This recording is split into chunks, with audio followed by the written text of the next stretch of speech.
കേരളത്തിന്റെ ചരിത്രത്തിൽ ആദ്യമായാണ് ബി.ജെ.പി. ഒരു കോർപ്പറേഷൻ ഭരിക്കുന്നത്. അതാകട്ടെ നമ്മുടെ തലസ്ഥാന നഗരി തന്നെയാണ്, ഭരണസിരാ കേന്ദ്രമാണ്. തിരുവനന്തപുരം പിടിക്കുമ്പോൾ തല പിടിച്ചു എന്നത് തന്നെയാണ് ബി.ജെ.പിക്ക് എടുത്തു പറയാവുന്നത്. അവിടെ നിന്ന് പിന്നീട് ഉടലിലേക്ക് വ്യാപിക്കുക എന്നത് തന്നെയാണ് ബി.ജെ.പി.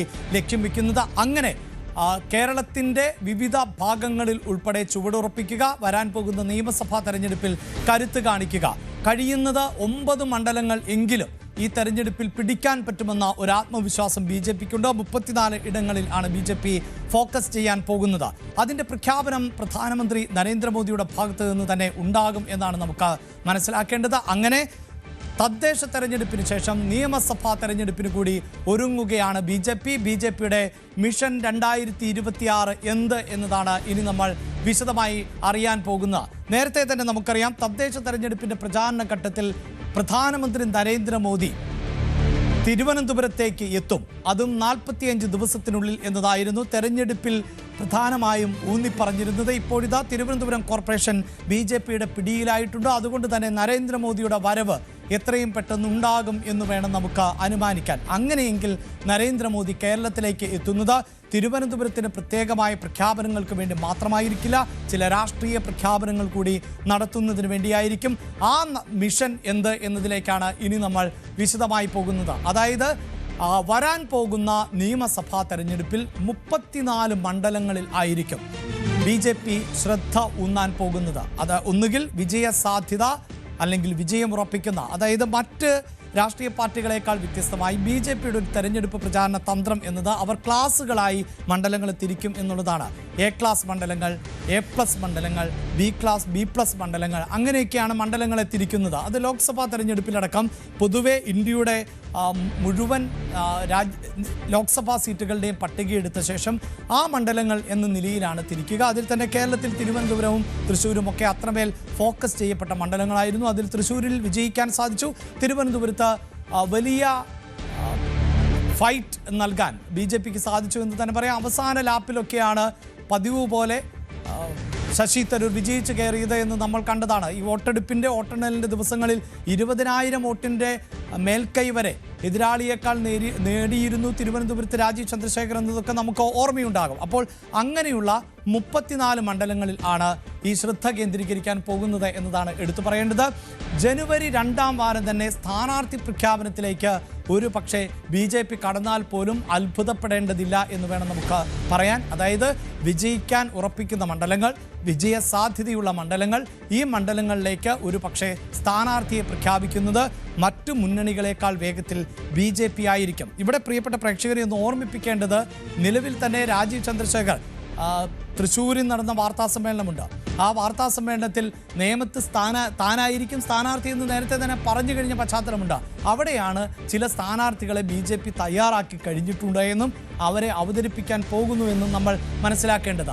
എന്തുകൊണ്ടാണ് ഇങ്ങനെയൊരു നേരത്തെ തയ്യാറെടുപ്പ് നടത്തുന്നത് എന്ന് പരിശോധിക്കുമ്പോൾ ബി.ജെ.പിയുടെ വിലയിരുത്തൽ, അതായത് കഴിഞ്ഞ തദ്ദേശ തെരഞ്ഞെടുപ്പിലെ വോട്ട് വിഹിതം പരിശോധിക്കുമ്പോൾ 9 മണ്ഡലങ്ങളിൽ എങ്കിലും 40,000-ഓളം വോട്ടുകൾ ബി.ജെ.പിക്ക് നേടാൻ സാധിച്ചിട്ടുണ്ട് എന്നതാണ് കണക്കുകൂട്ടൽ. അവിടെ വോട്ട് ശതമാനം വർദ്ധിച്ചില്ല. കഴിഞ്ഞ തെരഞ്ഞെടുപ്പുമായി താരതമ്യം ചെയ്യുമ്പോൾ ആഭ്യന്തരമന്ത്രി അമിത്ഷാ പറഞ്ഞിരുന്നത് 24 മുതൽ 25% വരെ വോട്ട് ഷെയർ വർദ്ധിപ്പിക്കുമെന്നതാണ്. പക്ഷേ 15% താഴെയായിരുന്നു. പക്ഷേ ചില മണ്ഡലങ്ങൾ കേന്ദ്രീകരിച്ച് പ്രവർത്തിച്ചാൽ വലിയ നേട്ടം കൈവരിക്കാൻ സാധിക്കുമെന്നതാണ് ബി.ജെ.പിയുടെ കണക്കാണ് ഇപ്പോൾ പ്രേക്ഷകരുമായി പങ്കുവയ്ക്കുന്നത്. ഇനി 12 മണ്ഡലങ്ങളിൽ അടുത്ത ഡേറ്റ പരിശോധിക്കുക. 12 മണ്ഡലങ്ങളിൽ 35,000 മുതൽ 40,000 വരെ വോട്ടുകൾ നേടാൻ സാധിച്ചിട്ടുണ്ട് എന്നതാണ് ബി.ജെ.പിയുടെ കണക്കുകൂട്ടൽ. 13 മണ്ഡലങ്ങളിൽ 30,000 മുതൽ 35,000 വരെ വോട്ടുകൾ നേടാനും സാധിച്ചു എന്നതാണ് ഇതിൽ എടുത്തു പറയേണ്ടത്. ഇതാണ് ഇപ്പോഴത്തെ ഒരു ഡേറ്റ. അതിൽ തന്നെ വട്ടിയൂർക്കാവ് ഒപ്പം നേമം, ഈ 2 മണ്ഡലങ്ങൾ, അത് തിരുവനന്തപുരത്താണുള്ളത്. തിരുവനന്തപുരം കോർപ്പറേഷനാണ് നിലവിൽ ബി.ജെ.പി. പിടിച്ചിട്ടുള്ളത്. നേമത്തും വട്ടിയൂർക്കാവിലും ഒന്നാമത് എത്തുന്നു എന്നുള്ള ഡേറ്റ കൂടിയാണ് ബി.ജെ.പിയുടെ പക്കൽ ഉള്ളത്. ഇതിൻ്റെ അടിസ്ഥാനത്തിലാണ് ബി.ജെ.പി. തയ്യാറെടുക്കുന്നത്. ഈ വാർത്തയുടെ വിശദാംശങ്ങളുമായി പൊളിറ്റിക്കൽ ഡെസ്കിൽ നിന്നും രഞ്ജിത്ത് രാമചന്ദ്രൻ ആണ് ചേരുന്നത്. രഞ്ജിത്ത്, ഇതുമാത്രവുമല്ല, നമുക്ക് കഴിഞ്ഞ ലോക്സഭാ തെരഞ്ഞെടുപ്പിൻ്റെ ഒരു കണക്ക് കൂടി പരിശോധിച്ചാൽ മനസ്സിലാക്കാൻ സാധിക്കും. തൃശ്ശൂരിൽ ബി.ജെ.പി. വിവിധ നിയമസഭാ മണ്ഡലങ്ങളിൽ നടത്തിയ വലിയ മുന്നേറ്റം.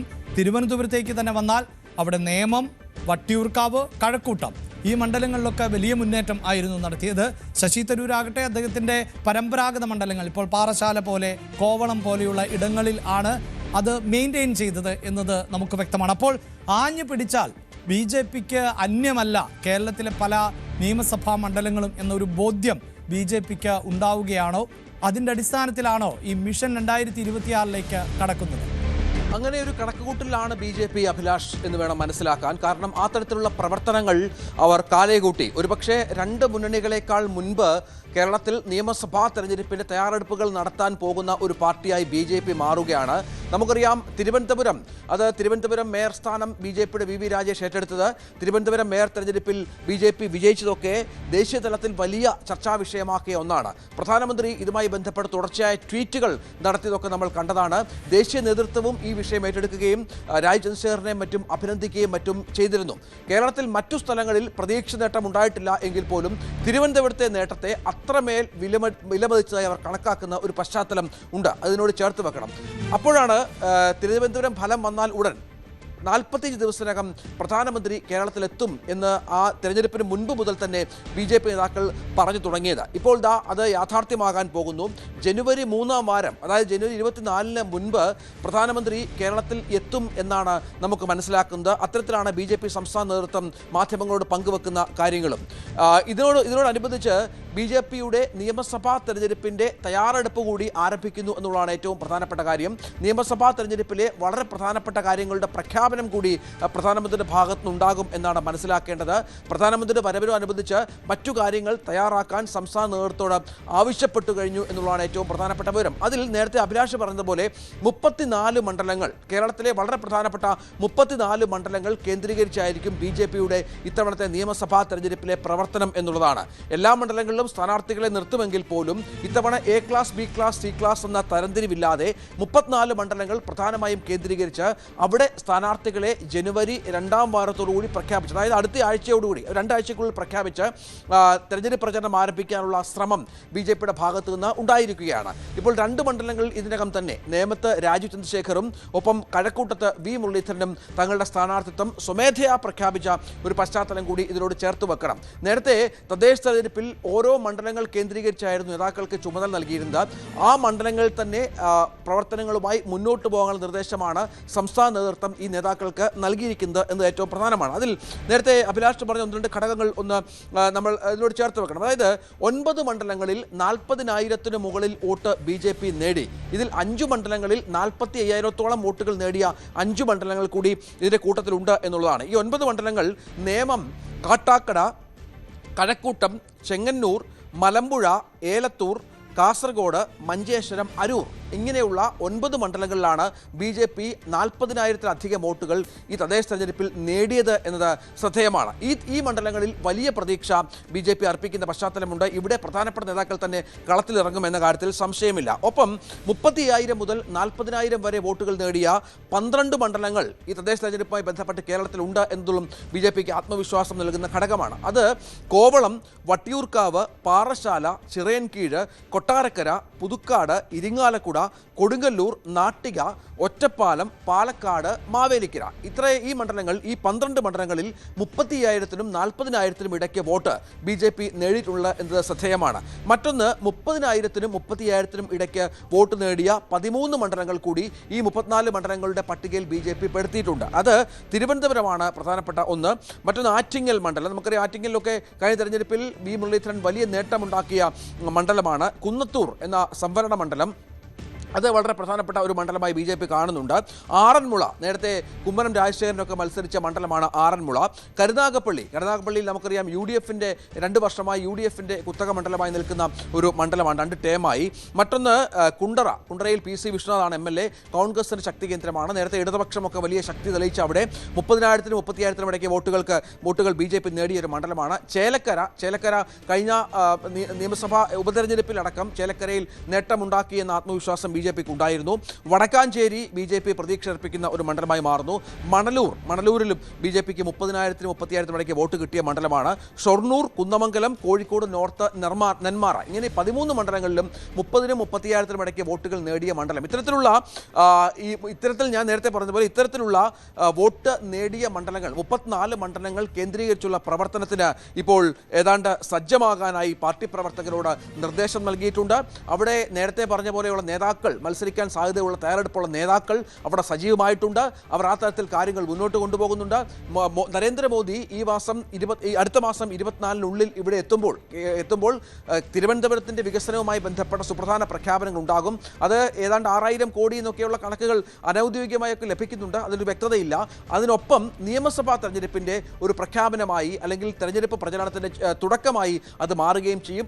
നമുക്ക് മറ്റു കാര്യത്തിലേക്ക് പോകേണ്ടത് പ്രധാന മണ്ഡലങ്ങളിൽ നിശ്ചയിച്ച സ്ഥാനാർത്ഥികളുടെ ഒരു ലിസ്റ്റ് കൂടി നമുക്ക് ഏകദേശം ലഭ്യമായിട്ടുണ്ട്. അഭിലാഷ്, യെസ്, എന്തായാലും ഈ സൂചിപ്പിക്കുന്ന പോലെ തന്നെ രഞ്ജിത്ത് സൂചിപ്പിച്ച മണ്ഡലങ്ങൾ, അതിൽ വോട്ട് ഷെയറിൽ ഉണ്ടായിട്ടുള്ള മാറ്റം, അതിനെ കൂടുതൽ ഫോക്കസ് ചെയ്യുക എന്ന് പറയുമ്പോൾ വളരെ പെട്ടെന്ന് ഇപ്പോൾ രഞ്ജിത്ത് സൂചിപ്പിച്ച ആ പേരുകളിലേക്ക് തന്നെയാണ് ഞാൻ പോകുന്നത്. അതായത് ഏതൊക്കെ മണ്ഡലങ്ങളിൽ ആണ് പ്രധാനപ്പെട്ട സ്ഥാനാർത്ഥികളെ ഉടൻ പ്രഖ്യാപിക്കാൻ പോകുന്നത് എന്നതിൻ്റെ ഡേറ്റയാണ് നമുക്ക് പ്രേക്ഷകരുമായി പങ്കുവെക്കേണ്ടത്. അവിടെ സൂചിപ്പിച്ചു കഴിഞ്ഞു. ഏറ്റവും കൂടുതൽ നേട്ടമുണ്ടാക്കിയിട്ടുള്ള മണ്ഡലങ്ങൾ എടുത്തു പറയുമ്പോൾ അതിൽ നേമം ഉണ്ട്.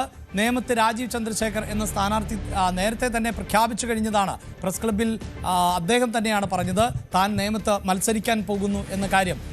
നേമം മാത്രമല്ല, തിരുവനന്തപുരത്തെ മറ്റു മേഖലകൾ, വട്ടിയൂർക്കാവ് ഇപ്പോൾ തന്നെ വിവാദമായി നിൽക്കുന്നത് വട്ടിയൂർക്കാവുമായി ബന്ധപ്പെട്ടാണ്. അതിലേക്ക് വരാം. പക്ഷേ ഇപ്പോൾ നമ്മൾ ഈ വാർത്ത പങ്കുവെക്കുമ്പോൾ വട്ടിയൂർക്കാവിൽ ശ്രീലേഖയായിരിക്കും മാറ്റുരയ്ക്കാൻ പോകുന്നത് എന്ന് വേണം നമുക്ക് മനസ്സിലാക്കാൻ. അതുപോലെ പ്രധാനപ്പെട്ട മറ്റു മണ്ഡലങ്ങളിൽ കൂടി പരിശോധിക്കുമ്പോൾ കഴക്കൂട്ടത്ത് വി മുരളീധരൻ, മുൻ കേന്ദ്രമന്ത്രി കൂടിയായിരുന്ന വി മുരളീധരൻ സ്ഥാനാർത്ഥിയായി എത്തും എന്ന സൂചനകൾ ആണ് ലഭിച്ചുകൊണ്ടിരിക്കുന്നത്. ഇതുപോലെ പ്രധാനപ്പെട്ട അല്ലെങ്കിൽ വിജയസാധ്യത കൂടുതലുള്ള മണ്ഡലങ്ങളിൽ എല്ലാം തന്നെ കരുത്തരായ സ്ഥാനാർത്ഥികളെ ആയിരിക്കും രംഗത്തിറക്കുക എന്നതാണ് നമുക്ക് മനസ്സിലാക്കാൻ സാധിക്കുന്നത്. ശോഭാ സുരേന്ദ്രൻ അടക്കം കഴിഞ്ഞ ലോക്സഭാ തെരഞ്ഞെടുപ്പിൽ വലിയ തോതിൽ വോട്ട് പിടിച്ചവർ ആണ്. ചെങ്ങന്നൂരിൽ സന്ദീപ് വചസ്പതി ആയിരിക്കും സ്ഥാനാർത്ഥി എന്നതാണ് അറിയാൻ സാധിക്കുന്നത്.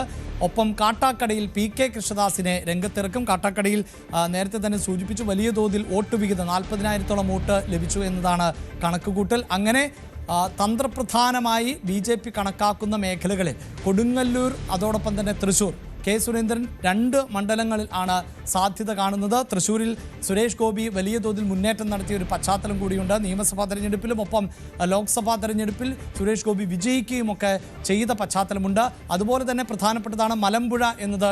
മലമ്പുഴയും BJP വലിയ പ്രതീക്ഷ പുലർത്തുന്നതാണ്. അതേസമയം മഞ്ചേശ്വരത്തെ ഇത്തവണ ML അശ്വിനി ആയിരിക്കും എന്ന സൂചനയാണ് ഇപ്പോൾ പുറത്തു വരുന്നത്. നേരത്തെ അവിടെ സുരേന്ദ്രൻ ആണ് മത്സരിച്ചിരുന്നത്. നമുക്ക് ഈ വാർത്തയുടെ വിശദാംശങ്ങളുമായി വീണ്ടും രഞ്ജിത്ത് ചേരുമ്പോൾ, രഞ്ജിത്ത്, ഒരുപക്ഷെ കേരളത്തിലെ ഏറ്റവും അറിയപ്പെടുന്ന BJP ഫിഗറുകൾ ആണ് ഈ സൂചിപ്പിക്കപ്പെട്ടത്. അത് തന്നെ BJPയുടെ മുൻ സംസ്ഥാന അധ്യക്ഷനുണ്ട്, നിലവിലെ സംസ്ഥാന അധ്യക്ഷനുണ്ട്, PK കൃഷ്ണദാസിനെ പോലെയുള്ളവരുണ്ട്, അശ്വിനിയെ പോലെയുള്ളവരുണ്ട്. ഇതിനു മുമ്പ് തെരഞ്ഞെടുപ്പിലൊക്കെ മത്സരിച്ച പാരമ്പര്യമടക്കം ഇവർക്കുണ്ട് താനും. അപ്പോൾ ആ പാരമ്പര്യവും ഇവർക്ക് ലഭിക്കുന്ന ഒരു പൊതു സ്വീകാര്യതയും ഒപ്പം പാർട്ടി വോട്ടുകളും ഇതെല്ലാം കൂട്ടിച്ചേർത്താൽ വിജയം, അതാണോ BJPയുടെ കണക്കുകൂട്ടൽ? എന്തായാലും ഈ 9 മണ്ഡലങ്ങൾ നമ്മൾ നേരത്തെ പറഞ്ഞതുപോലെ അഭിലാഷ് 40,000-ന് മുകളിൽ 40,000 വരെയൊക്കെ വോട്ട് പിടിച്ച മണ്ഡലങ്ങളാണ് ഈ 9 മണ്ഡലങ്ങൾ. വേണമെങ്കിൽ BJPയുടെ A ക്ലാസ് മണ്ഡലങ്ങൾ എന്ന് വിശേഷിപ്പിക്കാവുന്ന മണ്ഡലങ്ങൾ തന്നെയാണ്. ഇവിടെ ലോക്സഭാ തെരഞ്ഞെടുപ്പിലും പിന്നീട് നടന്ന തദ്ദേശ തെരഞ്ഞെടുപ്പിലുമൊക്കെ വലിയ നേട്ടം BJP അപ്രതീക്ഷിതമായ നേട്ടം ഉണ്ടാക്കിയ മണ്ഡലങ്ങളാണ് എന്നതാണ് നമുക്ക് വ്യക്തമാകുന്നത്. അവിടെ നേമത്ത് രാജീവ് ചന്ദ്രശേഖർ മത്സരിക്കും എന്ന കാര്യത്തിൽ യാതൊരു സംശയവുമില്ല. കാരണം നേമം BJPയുടെ ഗുജറാത്താണ് എന്ന് പറഞ്ഞാണ് കഴിഞ്ഞ തവണ കുമ്മനം രാജശേഖരൻ അവിടെ മത്സരിച്ചത്. പക്ഷേ K മുരളീധരൻ അവിടെ മത്സരിക്കാൻ എത്തിയപ്പോൾ കുമ്മനത്തിന് പരാജയം ഏറ്റുവാങ്ങേണ്ടി വന്നു. 9,000-ൽ പരം വോട്ടുകൾ മാത്രം UDF നേടിയ ഒരു സ്ഥലത്ത് 36,000 വോട്ടുകളിലേക്ക് മുരളീധരൻ സമാഹരിച്ചപ്പോൾ അവിടെ കുമ്മനത്തിന് പരാജയം രുചിക്കേണ്ടി വന്നു. അതിനു മുൻപ് O രാജഗോപാൽ MLA ആയിരുന്ന മണ്ഡലം കൂടിയാണ്. സ്വാഭാവികമായും BJP ഒരു ഷുവർ സീറ്റായി നേമം മണ്ഡലത്തെ കാണുന്നു എന്ന കാര്യത്തിൽ സംശയമില്ല. അവിടെ തങ്ങളുടെ സംസ്ഥാന അധ്യക്ഷൻ രാജീവ് ചന്ദ്രശേഖർ മത്സരിക്കുന്ന എന്ന കാര്യത്തിലും ഏതാണ്ട് ഉറപ്പായിട്ടുണ്ട്. കാരണം അവിടെ ആ തരത്തിലുള്ള നീക്കങ്ങൾ രാജീവിൻ്റെ ഭാഗത്തുനിന്ന് ഉണ്ടായിട്ടുണ്ട്, അത് സംശയമില്ല. പരിഗണനയില്ല. മറ്റൊരു പേര് അവിടെ പരിഗണനയില്ല എന്നുള്ളത് തന്നെയാണ് ഏറ്റവും പ്രധാനപ്പെട്ട ഒന്ന്. മറ്റൊന്ന് വട്ടിയൂർക്കാവാണ്. വട്ടിയൂർക്കാവിൽ നേരത്തെ പറഞ്ഞ പോലെയുള്ള കഴിഞ്ഞ ദിവസങ്ങളിൽ പ്രശാന്തിൻ്റെ ഓഫീസ് മാറ്റവുമായി ബന്ധപ്പെട്ട വിവാദങ്ങളൊക്കെ ഉണ്ടായിരുന്നു. ആർ ശ്രീലേഖ തന്നെയാണ് ഈ വിവാദത്തിന് തുടക്കം കുറിക്കുകയും പ്രശാന്തിൻ്റെ ഓഫീസിലെത്തി പിന്നീട് അനുരഞ്ജനം നടത്തുകയൊക്കെ ചെയ്ത്. പക്ഷേ അവിടെ ശ്രീലേഖയും പ്രശാന്തും തമ്മിലുള്ള ഒരു പോരാട്ടം ഉണ്ടാകും എന്ന് തന്നെയാണ് മനസ്സിലാക്കേണ്ടത്. ആർ ശ്രീലേഖയ്ക്ക് വട്ടിയൂർക്കാവിൽ മത്സരിക്കാനുള്ള പച്ചക്കൊടി BJPയുടെ സംസ്ഥാന നേതൃത്വം നൽകിക്കഴിഞ്ഞു എന്ന കാര്യത്തിൽ സംശയമില്ല. ഒരുപക്ഷെ മേയർ സ്ഥാനത്ത് നിന്ന് ശ്രീലേഖയെ അത്തരത്തിൽ ഒഴിവാക്കി, അല്ലെങ്കിൽ മേയറായി ശ്രീലേഖയെ പരിഗണിച്ചില്ല എങ്കിൽ അത്തരത്തിലൊരു വാഗ്ദാനം വട്ടിയൂർക്കാവ് പോലെ BJPക്ക് ഏറെ സ്വാധീനമുള്ള ഒരു എ ക്ലാസ് മണ്ഡലമായ വട്ടിയൂർക്കാവിൽ നിയമസഭാ തെരഞ്ഞെടുപ്പിൽ സീറ്റ് നൽകും എന്നുള്ള സൂചന BJP കേന്ദ്രങ്ങൾ ശ്രീലേഖയ്ക്ക് നൽകിയിട്ടുണ്ട് എന്ന കാര്യത്തിൽ സംശയമില്ല. സ്വാഭാവികമായും അവിടെ ശ്രീലേഖ സ്ഥാനാർത്ഥിയായി വരും. മറ്റൊന്ന് കഴക്കൂട്ടമാണ്. നമുക്കറിയാം വി മുരളീധരൻ കഴക്കൂട്ടത്ത് സ്ഥാനാർത്ഥി പ്രഖ്യാപനം നടത്തി കഴിഞ്ഞു. സംസ്ഥാന അധ്യക്ഷനെ പോലെ തന്നെ താൻ നിയമസഭാ തെരഞ്ഞെടുപ്പിൽ മത്സരിക്കാൻ ആഗ്രഹമുണ്ടെന്നും തനിക്ക് മത്സരിക്കാൻ ഇഷ്ടപ്പെട്ട സ്ഥലം കഴക്കൂട്ടമാണ് എന്നുള്ള വിവരവും വി മുരളീധരൻ കഴിഞ്ഞ ദിവസം പങ്കുവച്ചത് നമ്മൾ കണ്ടതാണ്. അത് വളരെ പ്രധാനപ്പെട്ട ഒരു വാർത്തയാണ്. കാരണം കഴിഞ്ഞ കുറേ ദിവസങ്ങളായി കഴക്കൂട്ടം കേന്ദ്രീകരിച്ചുള്ള പ്രവർത്തനത്തിൽ വി മുരളീധരൻ മുന്നിലാണ്. ലോക്സഭാ തെരഞ്ഞെടുപ്പിൽ മത്സരിച്ചപ്പോഴും കഴക്കൂട്ടത്ത് വലിയ മുന്നേറ്റമുണ്ടാക്കാൻ മുരളീധരന് സാധിച്ചിരുന്നു. സ്വാഭാവികമായും ആ ഒരു പരിചയം മുരളീധരനെ ഇവിടെ തുണയ്ക്കുമെന്നുള്ള പ്രതീക്ഷയിൽ തന്നെയാണ് അദ്ദേഹത്തിൻ്റെ ക്യാമ്പ് ഉള്ളത്. മറ്റൊന്ന് അരൂരിലാണ്. അരൂര് ഒരു എ ക്ലാസ് മണ്ഡലമായി BJPക്ക് മാറിയിട്ടുണ്ട്. നേരത്തെ ഇപ്പോൾ അരൂരിൽ CPIയുടെ MLA ആണ് ഉള്ളത്. നേരത്തെ അവിടെ കോൺഗ്രസ് ജയിച്ച ഒരു പ്രധാനപ്പെട്ട മണ്ഡലം കൂടിയാണ് അരൂര്. പലപ്പോഴും അവിടെ ഇടതുപക്ഷത്തിൻ്റെ കോട്ടയായി കഴിയുന്ന മണ്ഡലത്ത് കോൺഗ്രസ് ഒരു മുന്നേറ്റം നടത്തിയിരുന്നു. ഇക്കഴിഞ്ഞ തദ്ദേശ തെരഞ്ഞെടുപ്പിൽ 40,000-ന് മുകളിൽ വോട്ടുകൾ അവിടെ അരൂരിൽ ലഭ്യമായി BJPക്ക് എന്നത് പ്രധാനപ്പെട്ട കണക്കാണ്. ആലപ്പുഴ ജില്ല എന്നുള്ളത് ശോഭാ സുരേന്ദ്രന് അപരിചിതമായ ഒരു ജില്ലയല്ല. കഴിഞ്ഞ തവണ അവർ ആലപ്പുഴയിൽ മത്സരിച്ച് വലിയ മുന്നേറ്റം നടത്തിയ ഒരു സ്ഥലമാണ്. ലോക്സഭാ തെരഞ്ഞെടുപ്പിൽ മത്സരിച്ചപ്പോഴും ശോഭയ്ക്ക് അരൂരിൽ വലിയ ഒരു വോട്ട് വിഹിതം കിട്ടിയ ഒരു പശ്ചാത്തലം കൂടി ഉണ്ടായിരുന്നു. അതോ കണക്കിലെടുക്കുമ്പോൾ അരൂരിൽ മത്സരിക്കാനാണ് ശോഭ താല്പര്യപ്പെടുന്നതെന്നും അതിന് സംസ്ഥാന നേതൃത്വം പച്ചക്കൊടി നൽകി എന്നുള്ള വിവരങ്ങൾ കൂടി ഇപ്പോൾ പുറത്തു വരുന്ന ഒരു പശ്ചാത്തലം കൂടിയുണ്ട്. മറ്റൊന്ന് നേരത്തെ പറഞ്ഞതുപോലെ ചെങ്ങന്നൂരാണ്. ചെങ്ങന്നൂരും BJPയുടെ ഒരു എ ക്ലാസ് മണ്ഡലമായി മാറിയ ഒരു പശ്ചാത്തലമൊക്കെയുണ്ട്. ശ്രീധരൻപിള്ള, മുൻ ഗവർണർ ശ്രീധരൻപിള്ളയൊക്കെ മത്സരിച്ച് വലിയ വോട്ട് മുന്നേറ്റം നടത്തിയ ഒരു ജില്ല കൂടിയാണ് ചെങ്ങന്നൂര്. ചെങ്ങന്നൂരിൽ BJPയുടെ ആലപ്പുഴ സൗത്ത് അധ്യക്ഷനായ സന്ദീപ് വാചസ്പതി മത്സരിക്കുമെന്ന കാര്യം ഏതാണ്ട് ഉറപ്പായിട്ടുണ്ട്. സന്ദീപിനോട് മത്സര രംഗത്ത് ഇറങ്ങാൻ പാർട്ടി നേതൃത്വം നിർദ്ദേശിച്ചു കഴിഞ്ഞു. പ്രചരണ രംഗത്തുണ്ടാവാൻ നിർദ്ദേശം നൽകി കഴിഞ്ഞു എന്നാണ് മനസ്സിലാക്കേണ്ടത്. കഴിഞ്ഞ തദ്ദേശ തെരഞ്ഞെടുപ്പിൽ 8ഓളം പഞ്ചായത്തുകൾ ആലപ്പുഴ ജില്ലയിൽ BJP നേടിയിരുന്നു. അതിൽ 6 പഞ്ചായത്തുകളും ആലപ്പുഴ സൗത്തിലായിരുന്നു. ചെങ്ങന്നൂരിൽ തന്നെ 5ഓളം പഞ്ചായത്തുകൾ, ചെങ്ങന്നൂർ നിയമസഭാ മണ്ഡലത്തിലെ 5ഓളം പഞ്ചായത്തുകൾ BJP നേടുന്നൊരു പശ്ചാത്തലം വലിയ പ്രാധാന്യത്തോടു കൂടി തന്നെ കേരളത്തിൽ BJP നേതൃത്വം വാർത്തയാക്കിയ സംഭവം തന്നെയാണ്. സന്ദീപ് വാചസ്പതി എന്ന BJPയുടെ സൗത്ത് അധ്യക്ഷ നേതൃത്വത്തിലുള്ള പ്രചരണം ഗുണം ചെയ്തു എന്നുള്ള വിലയിരുത്തലുണ്ട്. സ്വാഭാവികമായും ചെങ്ങന്നൂർക്കാരൻ കൂടിയായ സന്ദീപിനോട് അവിടെ പ്രചരണ രംഗത്ത് സജീവമാകാൻ നിർദ്ദേശം നൽകിയ ഒരു പശ്ചാത്തലം കൂടിയുണ്ട്. കാട്ടാക്കടയിലേക്ക് വന്നാൽ നമുക്കറിയാം കാട്ടാക്കടയിൽ PK കൃഷ്ണദാസ് കഴിഞ്ഞ 2 ടേമുകളിലായി മത്സരിക്കുകയും അവിടെ പ്രവർത്തനം നടത്തുകയും മറ്റും ചെയ്യുന്ന ഒരാളാണ്. കാട്ടാക്കടയിൽ കൃഷ്ണദാസ് നല്ല തോതിലുള്ള വോട്ടുകൾ സമാഹരിക്കാനും പലപ്പോഴും കൃഷ്ണദാസിന് സാധിച്ചിട്ടുണ്ട്. അതുകൂടി ചേർത്ത് വെക്കുമ്പോൾ കൃഷ്ണദാസ് തന്നെ കാട്ടാക്കടയിൽ മത്സരിക്കും എന്ന കാര്യത്തിൽ സംശയമില്ല. 40,000-ന് മുകളിൽ വോട്ട് തദ്ദേശ തെരഞ്ഞെടുപ്പിൽ നേടിയ ഒരു മണ്ഡലം കൂടിയായി കാട്ടാക്കട മാറുന്നുണ്ട്. കാട്ടാക്കടയുടെ പുതിയ സാഹചര്യം തങ്ങൾക്ക് അനുകൂലമാകും എന്നുള്ള ആത്മവിശ്വാസം BJP ക്യാമ്പിനുണ്ട്. അഭിലാഷ്, മറ്റൊന്ന് കെ സുരേന്ദ്രൻ BJP സംസ്ഥാന അധ്യക്ഷനെ അടക്കം മത്സരരംഗത്തേക്ക് ഇറക്കുമ്പോൾ BJP വിജയപ്രതീക്ഷയാണ് പുലർത്തുന്നത്.